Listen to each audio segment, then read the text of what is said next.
Oui, prends tout, Seigneur. Oui, prends tout, Seigneur. Entre tes mains, j'abandonne tout avec bonheur. Oui, prends tout, Seigneur. Oui, prends tout, Seigneur. Oui, prends tout, Seigneur. Entre tes mains, j'abandonne tout avec bonheur. Yahvé notre Dieu, bénis ce programme. Édifie ton peuple, édifie puissamment ton peuple. Que cet enseignement puisse apporter la vie, que cet enseignement puisse renouveler puissamment notre intelligence spirituelle, afin que nous discernions ce qui est bon et que nous puissions savoir compter le temps, Seigneur Dieu, et lire les événements. Merci pour ta parole, merci pour ta présence. Saint-Esprit, conduis cet enseignement dans le puissant nom et glorieux de Jésus-Christ, notre Seigneur et Sauveur. Nous avons ainsi prié. Amen.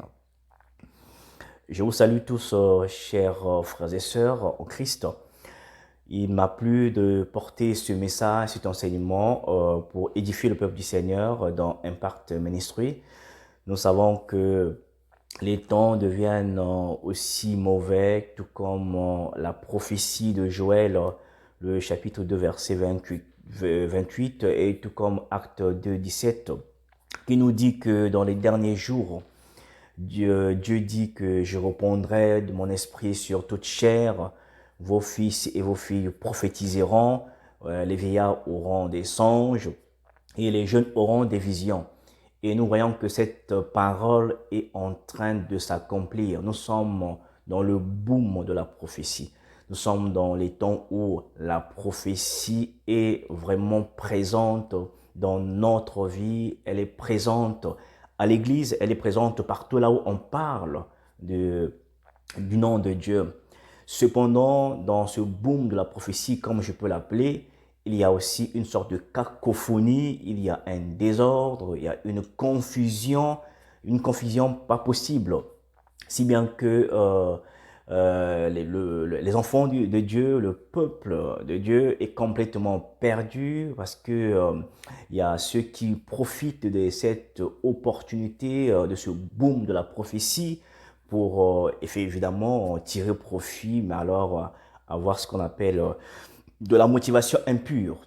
Et cette motivation impure est en train de se manifester, si bien que beaucoup de prophètes naissent par-ci, beaucoup de prophètes naissent par-là, et il y a comme une sorte de confusion dans l'Église, confusion dans la communauté chrétienne, là où ce que les chrétiens cherchent à trouver gain de cause.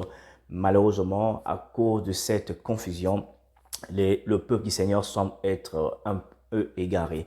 Donc, le Saint-Esprit m'a convaincu